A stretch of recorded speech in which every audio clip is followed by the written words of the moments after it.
So Riley Lucro at the line, the free throw is good, and just like that, Hawaii enjoys its first lead of the ball game. It comes with 14:44 left. Again, Hawaii just 1 for 4 on this floor in the month of December, looking for something positive, a much-needed win, as they are set to open Western Athletic Conference play next week on the road. Here comes Hamilton in heavy traffic. He'll give it up to the big guy, Lance Hill, 6'7", junior out of Houston, Texas, and he gets one to go. And just like that, Centenary leapfrogs back out in front.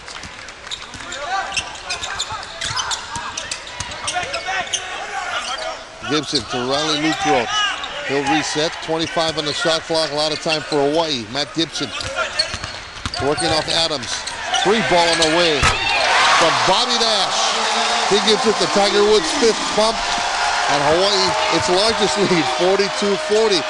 Lance Hill thought about it, won't do it. They handed off to Stallings. Tiger's birthday today, by the way. Tiger Woods' birthday. Yeah. How would you know that? I just Your son a golfer or something? I read it somewhere, I don't know.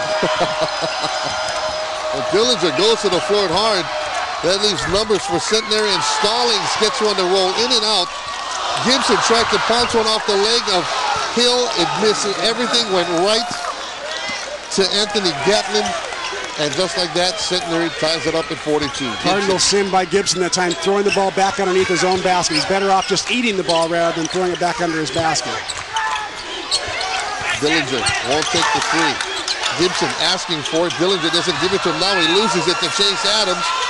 The long kick out to Hamilton. Let's see who gets to that one first. Riley Lucro does a nice job. Flaska did not listen to the warnings, and just like that, he gets teed up. So Hawaii gets 2 free throws courtesy Bobby Nash and the basketball. 12:55 left. We're working inside for P.J.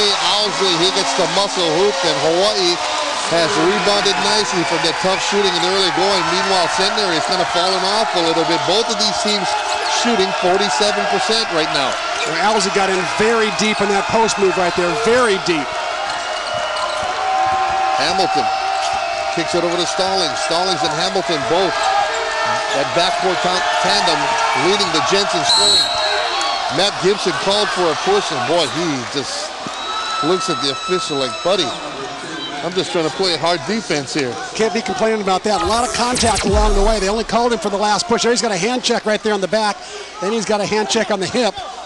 So I think the call was a good one.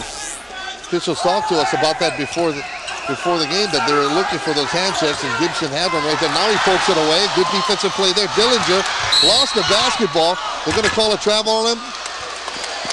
No, they're going to call a foul. Boy, Dillinger looked like he lost it a couple of times on that drive. Good quick hands by Dillinger that time to make the steal. He reaches out, gets the steal.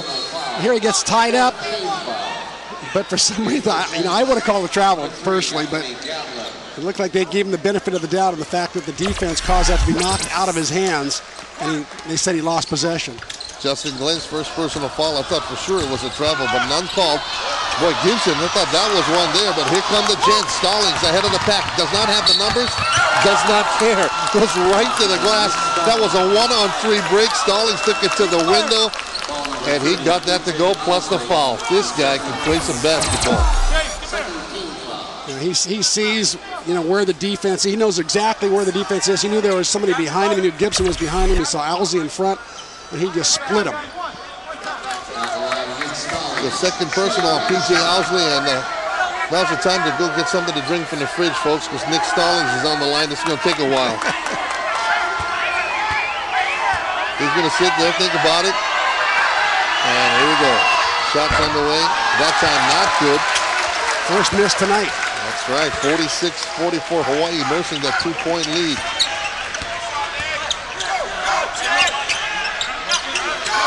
Lucro over to Gibson. Gibson looking for help. Dillinger will give it to him. Thought about a three, won't do it. Here's Lucro on the near side. Working against Stallings. Now to go inside to P.J. Owsley at the point. Throws it away from Bobby Nash, but Nash controls that. Now he gives it over to Gibson, but Gibson had Chase Daniels in his back pocket. Chase Adams, excuse me. And they're going to call a foul there. With a timeout on the floor, 11:43 left. Hawaii has come back to take a 2-point lead on the Gents of Centenary. Nash with 19, Dillinger with 10. 8 seconds on the shot clock here is resumed. We resume. Gibson to Dillinger. 3 seconds on the shot clock. Lukerode has to force it up at the buzzer, and he gets it. 2-point shot by Riley Lukerode. And he barely had the handle on the ball there. He was scrambling because it was a good block by Centenary, and he just barely got it off. It looked like Riley Lukerode is the only one knew that the shot clock was about to expire. He got it off. Yeah, I think the 4 guys didn't know. Just before the buzzer gets that to go. Hawaii with a 4-point lead. Gibson looking for a call, won't get it. Boy, you put the Flaska and Matt Gibson in a room together. Fireworks. There's some fiery personalities right there. Centenary with the inbound. Hamilton, team's leading scorer, but kind of slowed tonight, just 6 points.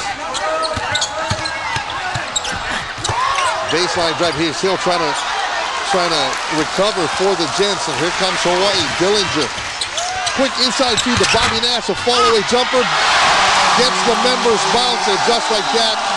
Hawaii biggest lead of the game, 50-44 as we come up on 10 minutes left, knocked away. Both teams playing loose with the basketball right now. Gibson will kick it out to Dillinger. His shot is on the way and good, but they're going to call a foul underneath before the shot. Well, Hill's going to pick up his 4th, I think. That is the foul on Hill, so he's going to have to come out of the game. And I do not think that that Gibson will be able to go to the free throw line because he passed off. He did not shoot. Here's Stallings. There's some good defense down there. Good shot block attempt. Forced a change in the shot. Gibson went to the line like he was shooting, but no. He passed off on that. That's why the referees are giving an out of bounds instead of a free throw.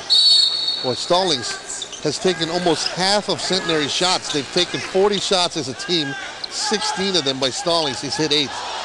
Gibson goes to the floor, loses it, takes a swipe at Gerald Bonham. Not a good move by Gibson to try to dribble through 3 guys that time. Normally he makes pretty good decisions. That one, not a good decision. I know he wished he had that back.